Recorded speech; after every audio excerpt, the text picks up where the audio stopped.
Hey everyone, it's Zack Beck. Have you ever spent too much money on something you don't need? Whether it was a car, an electronic device, or maybe an article of clothing. If you have, you understand that when we do so, we can experience a bit of shame and regret. Furthermore, what it does, it actually can prevent us from moving forward to achieve our financial goals.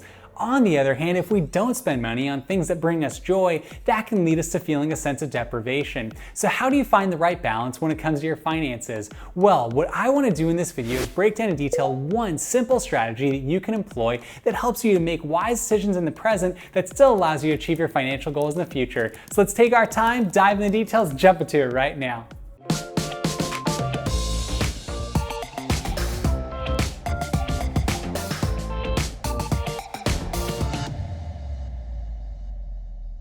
As previously mentioned, we've all made bad decisions when it comes to our finances. It's so easy to get swept up in today's day and age to purchase something you don't necessarily need and spend a lot of money in the process. And when that has happened, it can lead us to feeling all sorts of shame and regret. And if that has happened to you, I'm very sorry, but all I can say is that I've experienced that as well. So what I want to do right now is share for you one simple step that you can take when it comes to allocating your resources that will help prevent you from making these types of decisions in the future. And it is called the 1% rule. Now, what the 1% rule is basically if you make less than $200,000 a year, what you want to do is if you're going to spend anything and make a purchase that is 1% of your entire net worth on an annual basis, you need to wait 24 hours before making that purchase. So if you're someone who earns $200,000 a year and you plan on making a purchase of something that is $2,000, you should not make that purchase until you basically waited 24 hours. This can help a lot when it comes to making big types of decisions, especially for now when you're thinking about purchasing maybe like a new phone,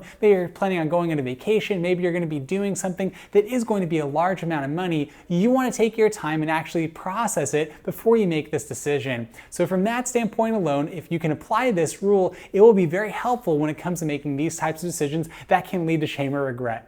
The 1% rule is easy to follow because it's simple to understand. What we find is that it's so easy in today's age to make an impulsive decision. You might be at a store when there's a sale, you might be getting some sort of an advertisement on your phone, you might be scrolling through Instagram and seeing something that you really want to purchase, but if you have in mind that you're not going to buy anything that is more than 1% of your annual salary, if you have that rule in place, it really provides you with a bit of a backstop and some framework so you're not tempted to actually make that purchase. And during that 24-hour period of time, you can ask yourself some very important questions, such as, do I really need this? Can I actually afford this? Will I regret purchasing this? Will I actually use this? It's very important for you to have those questions answered before pulling the trigger and making these types of decisions, so that way if you do so with confidence and understanding that you haven't done something impulsive where you're going to feel regretful about actually doing so. Now, I have applied this rule in my personal life and it has helped significantly. I found myself being more tempted to purchase things previously if I didn't take the time to think about it,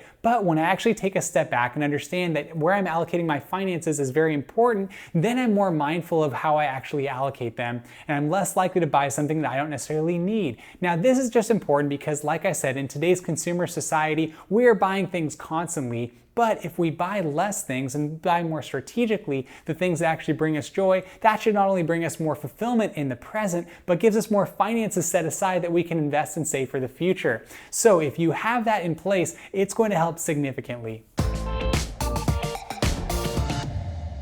So the average salary for someone in the United States of America is about $50,000 a year. So the way that this rule would apply and how the math would work is that 1% of $50,000 is $500. So you wouldn't buy anything more than $500 without taking 24 hours to actually think about it. Now, for every individual, you can adjust this rule. The reason why I say anyone making less than $200,000 should use the 1% rule is that once you exceed $200,000, the numbers can actually shift significantly. So what I would say is that $200,000 is just your metric that you shouldn't exceed that, and you could change the numbers accordingly.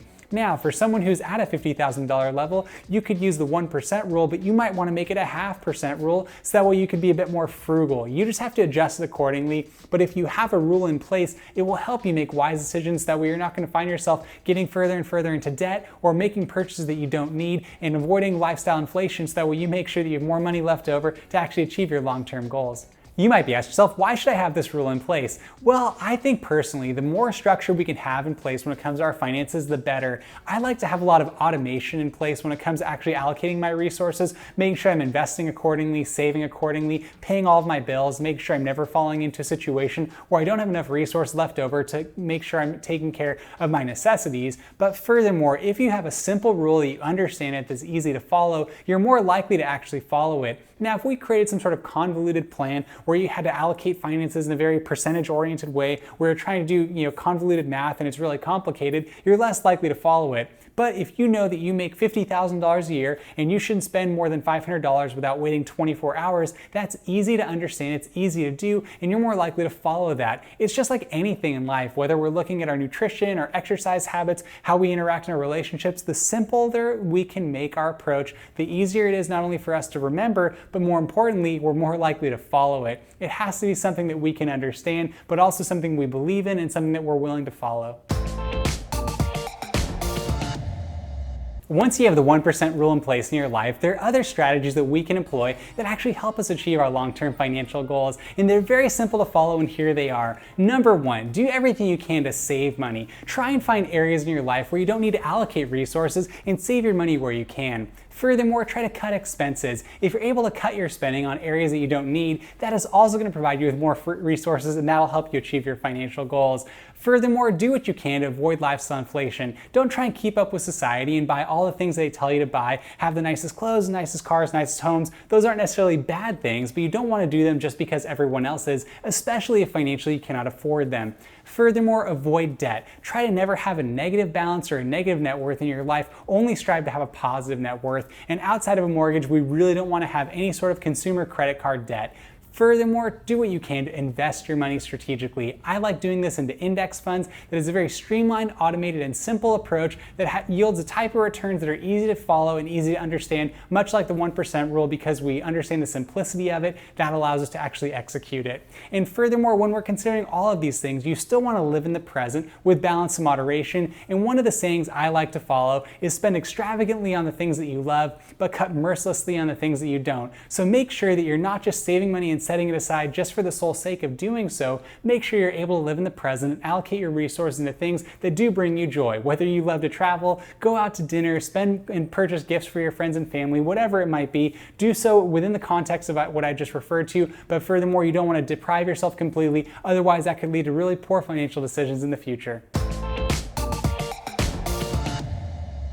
With all that being said, I'd like to thank you for watching the video today. If you wouldn't mind, please tap the like button for the YouTube algorithm. Help push this video to other people who might need to hear it. Furthermore, if you have any questions, please comment down below. I'd love to interact with you, get to know you, do any research on your behalf so you can make well and wise informed decisions moving forward. Furthermore, if you wouldn't mind, please subscribe to the channel. That would mean a lot to myself personally, as I do everything I can to create positive content that makes a positive impact in your life by encouraging you and myself to lead lives of meaning and purpose, all while maintaining balance and moderation. And if you do subscribe to the channel, please tap the notification bell. That will notify you every time I post a video, which I do on a weekly basis. Once again, I'd like to thank you for watching the video today. I hope you have a wonderful day. Talk to you next time.